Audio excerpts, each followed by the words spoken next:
Paisanas y paisanos, muy buenas noches tengan todos ustedes. Hoy, 21 de enero del 2022, sean ustedes bienvenidos a este canal El Son Politicón de Taxco. Para empezar, pediré una disculpa a nuestros paisanos y paisanas que no habíamos salido con otro video debido a que hemos estado un poquito limitados por cuestiones de salud. Y bueno, ahora que ya estamos completos aquí en los controles técnicos y con su servidor, el profesor Agustín Alanís, vamos a abordar un tema muy polémico, un tema que sigue, entre más se le rasca, más se siguen encontrando fenómenos de corrupción.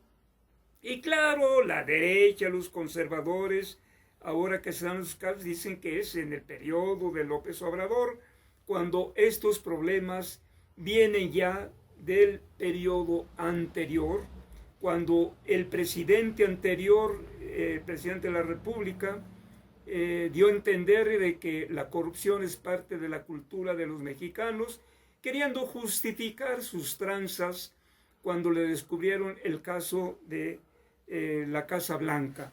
Pero bueno, vamos a ver cómo surge en México este problema de la corrupción. Yo, en un librito de la mal llamada conquista española, hablo de los invasores españoles que llegaron a despojar, a asesinar a los mexicas, a robarles, a despojarlos de sus bienes, de sus tierras, de su oro principalmente, y de muchos objetos artísticos que los españoles invasores se llevaron y que ahora están en los grandes museos de Europa. Miren, yo he leído del presidente López Obrador, pues, algunos libros como este que les voy a mostrar aquí en la cámara.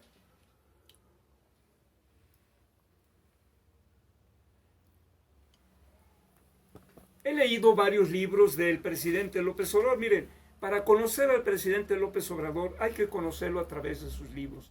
Yo he leído hasta ahorita unos 5 libros, entre ellos Hacia una economía moral. En este libro, el presidente López Obrador, vamos a poner unos ejemplos,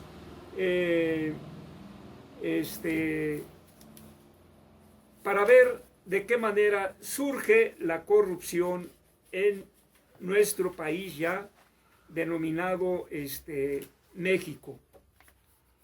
Dice aquí el presidente, porque es un gran investigador, un gran conocedor de la historia, dice en el capítulo 1, la corrupción, el principal problema de México. Y aquí empieza en su redacción diciendo, la corrupción fue por mucho tiempo el principal problema de México, cosa de la corrupción que hoy se está combatiendo de una manera muy ejemplar.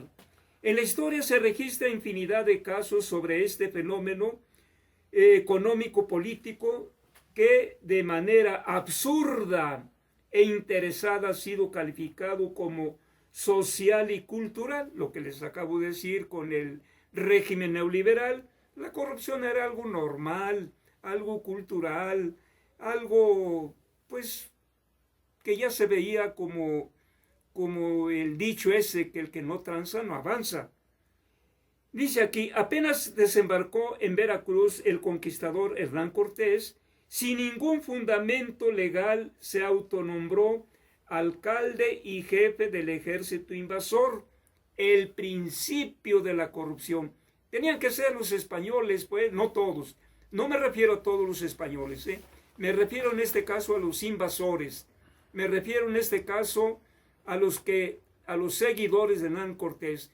Insisto, siempre he dicho, mi respeto para el pueblo español, el pueblo trabajador, el pueblo que le han cargado los impuestos con la energía eléctrica. Para ese pueblo, mi respeto total. Dice también aquí, décadas después, uno de sus soldados, el famoso historiador Bernardo Díaz del Castillo, denunció que el reparto del tesoro de Moctezuma se verificó de manera irregular, porque antes de la distribución faltaba la tercera parte de ello, que lo tomaban y escondían, así por parte de Cortés como de los capitanes y otros que no se sabía y se iba menoscabando.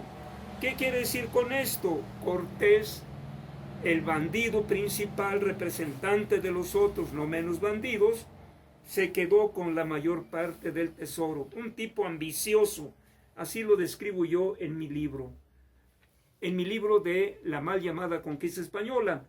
También aquí dice, durante la colonia, en su informe de 1628 se afirma que el virrey marqués de Gelbes, Diego Carrillo de Mendoza, había sido despojado de su cargo por procurar poner orden y evitar que se evadiera de la mina de Zacatecas 170,000 pesos en perjuicio de la Hacienda Real.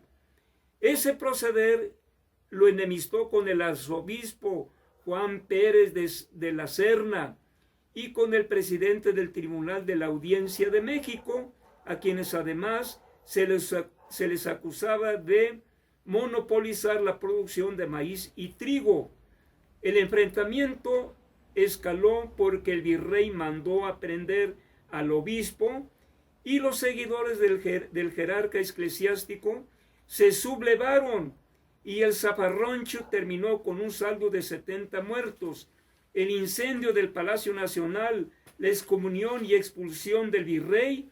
Por su parte, el arzobispo resultó exonerado y triunfante. Fíjense nada más, la iglesia, los altos prelados de la iglesia católica, cuando entre los mandamientos de la ley de Dios, uno de ellos dice, no robarás. Bueno, pues los clérigos, que no son todos, por cierto, hay clérigos honestos por fortuna, pero hay unos que hasta la vez todavía los hay por ahí, todavía existen esos saqueadores. También aquí dice, después de la independencia, la honestidad fue escasa en los asuntos públicos del país. Está documentado que imperó durante el periodo de la República Restaurada, de 1867 a 1876, en los gobiernos de Benito Juárez y Sebastián Lerdo de Tejada. Periodo marcado por la abnegación de los liberales. Quiere decir que quienes cometían los fraudes, el robo, la corrupción, eran los conservadores. Dice, periodo marcado por la abnegación de los liberales que lucharon en la guerra de reforma y la intervención francesa. Estas personas surcían sus propios uniformes y eran incapaces de entregar malas cuentas. El héroe de los tabasqueños, Gregorio Méndez Magaña, era comerciante y encabezó la lucha contra los franceses. Fue gobernador del estado y cuando murió, sus familiares no tenían ni para el entierro. Vicente Riva Palacio abandonó el ejército y se retiró a la vida privada, básicamente a escribir para escribir. Poco después se entrevistó con el presidente Benito Juárez y el benemérito reconoció que la nación le debía por no haber cobrado sus haberes de coronel y general e incluso haber pagado de su bolsillo a la tropa durante los primeros años de la guerra. La respuesta de Riva Palacio fue: señor presidente, a la patria se le sirve, no se le cobra. Aquí también dice el presidente Andrés Manuel López Obrador: fue en el Porfiriato de 1876 a 1911 que se instauró la corrupción que predominó hasta el triunfo de nuestro movimiento. Bajo esta dictadura empezaron a realizarse jugosos negocios privados al amparo del poder público. En aquellos tiempos, en los corrillos de las oficinas públicas, la Cámara Legislativa y salones de fiestas de la aristocracia, las pláticas versaban sobre ferrocarriles, telégrafos aéreos, submarinos, minas y bancos. Las palabras o los términos económicos más escuchados eran subvenciones, bonos, concesiones, intereses, colonización, deuda, campaña, acciones. Se vivía en la época de los grandes negocios. Aquí también dice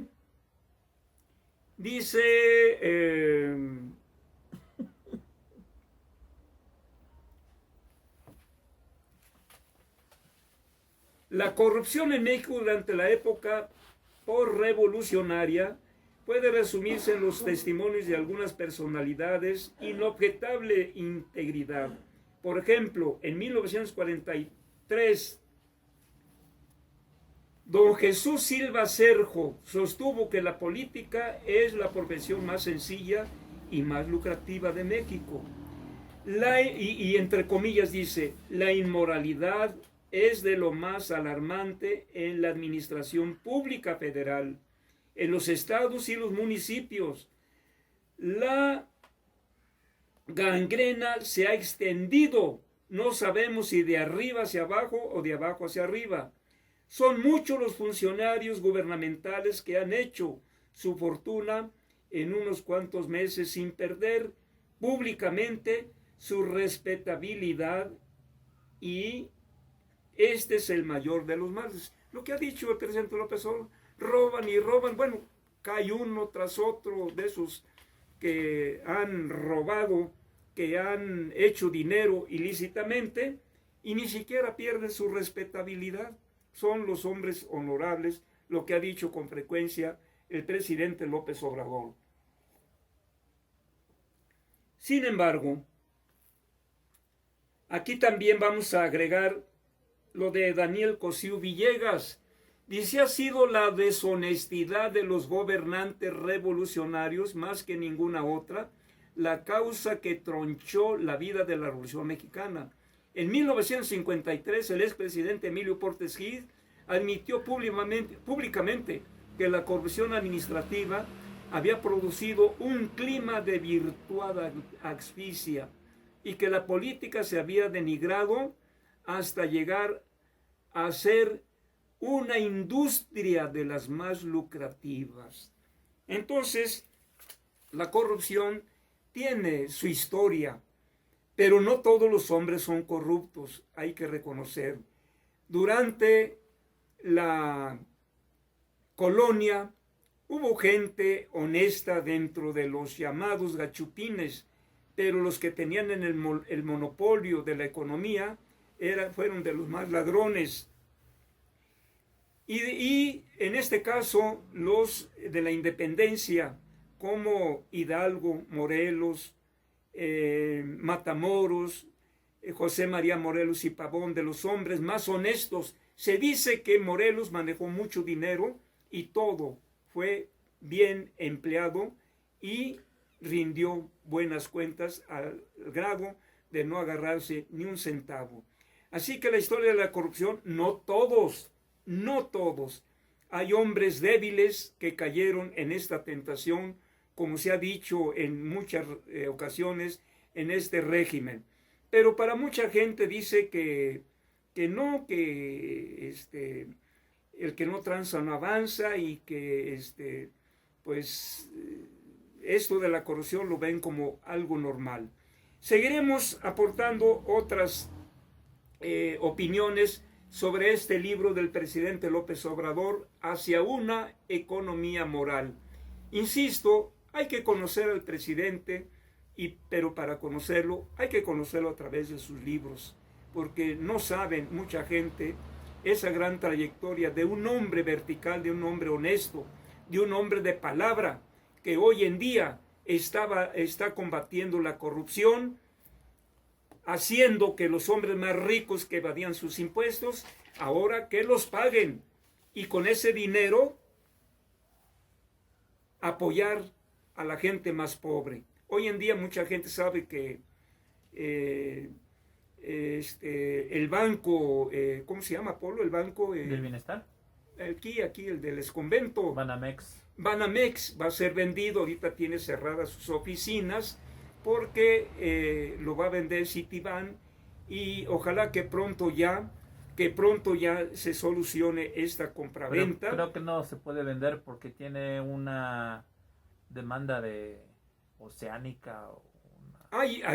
Es producto de la corrupción, desde Sí. luego.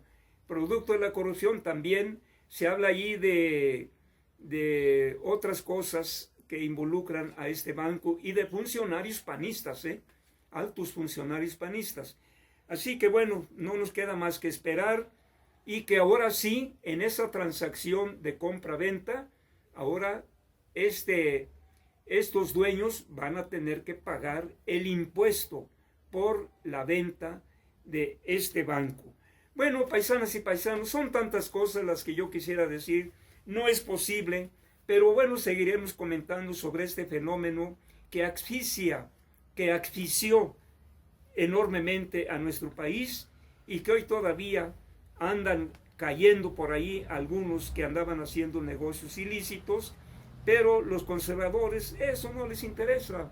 No, ellos dicen que no pasa nada con aquellos, que no hay que volver al pasado. Claro, pues no les conviene que se vaya al pasado para conocer todo este historial de la corrupción. Paisanas y paisanos, muchas gracias por su atención. Nos veremos próximamente en este su canal, El Son Politicón de Taxco, con un servidor, profesor Agustín Alanís Arciniega, mejor conocido como el propio Alanís, y aquí en la grabación me ayuda mi hijo Apolo, y bueno, nos veremos próximamente. Muy buenas noches tengan todos ustedes.